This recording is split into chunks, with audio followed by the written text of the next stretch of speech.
സുഹൃത്തുക്കളെ, നമ്മുടെയൊക്കെ ലൈഫിലുണ്ടല്ലോ, നമ്മൾ എന്തെങ്കിലും സംഭവം മേടിക്കാനോ അല്ലെങ്കിൽ എന്തെങ്കിലും സംഭവം പ്ലാൻ ചെയ്ത് കഴിഞ്ഞാലോ പിന്നെ ഉണ്ടാവുന്ന കാര്യങ്ങളൊന്നും നമ്മുടെ കയ്യിലില്ല. കാരണം നമ്മൾ പ്രതീക്ഷിക്കാത്ത രീതിയിൽ അടികളായിരിക്കാം, ഫിനാൻഷ്യലി നമ്മൾ ഡൗൺ ആയി പോകാം, മെൻ്റലി നമ്മൾ ഡൗൺ ആയി പോകാം, അങ്ങനെ ഒരുപാട് പ്രശ്നങ്ങളാണ്.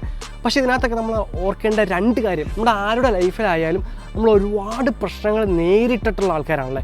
ഒരുപാട് പ്രശ്നങ്ങൾ നേരിട്ടിട്ടാണ് നമ്മൾ ഈ ലെവലിൽ എത്തിയിരിക്കുന്നത്. അതുകൊണ്ട് തന്നെയാണ് നമുക്ക് പ്രശ്നങ്ങൾ നേരിടാൻ ഒരു കഴിവുള്ളതുകൊണ്ട് തന്നെയാണ് ദൈവം നമുക്ക് ഓരോ പ്രശ്നങ്ങൾ പിന്നെയും തരുന്നത്. പിന്നെ നമുക്കൊരു സംഭവം നിസ്സാരമായിട്ട് നമ്മുടെ കയ്യിൽ കിട്ടിക്കഴിഞ്ഞാൽ അതിനൊരു വാല്യൂ നമുക്ക് ഫീൽ ചെയ്യുന്നുണ്ടാവില്ല.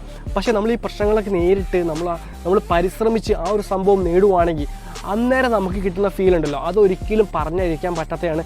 ആ ഒരു എക്സ്പീരിയൻസ് നമുക്ക് വളരെ വലുത് തന്നെയാണ്. അതുകൊണ്ട് തന്നെ നമ്മുടെ ലൈഫിൽ കിട്ടുന്ന ഓരോ സംഭവത്തിനും നമുക്കൊരു നന്ദി ദൈവത്തിനോട് പറയുക.